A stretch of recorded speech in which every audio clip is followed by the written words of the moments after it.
Hello. Today we will talk about the third step of biological method. Third step of biological method is formulation of hypotheses. Let's talk about formulation of hypotheses in detail.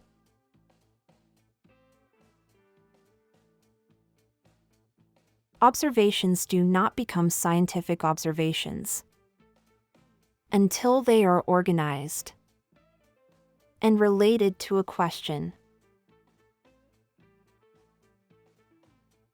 So organization and question is must for scientific observation.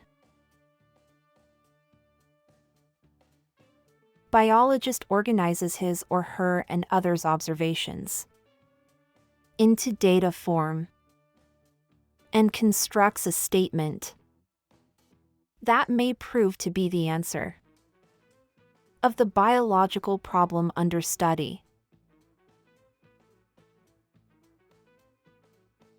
So what is the definition of hypothesis? This tentative explanation of observations is called a hypothesis.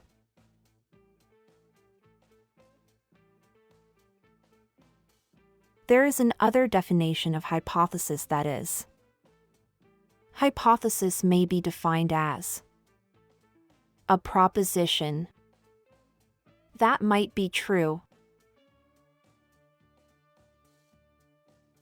A hypothesis should have the following characteristics.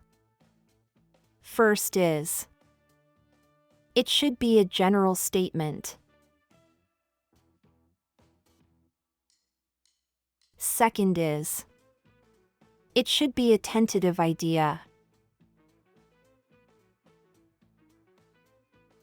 Third is, it should agree with available observations. Fourth is, it should be kept as simple as possible. And no five characteristic is, it should be testable and potentially falsifiable.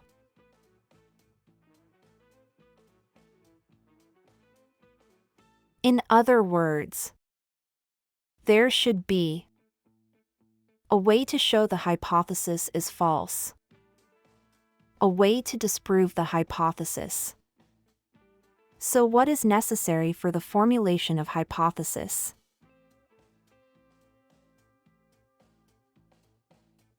A great deal of careful and creative thinking is necessary for the formulation of a hypothesis.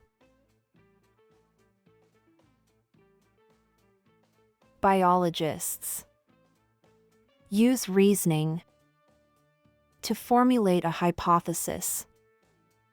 In our next lecture, we will discuss about the fourth step of biological method, that is deductions. If you like this video, then subscribe this channel. Thank you.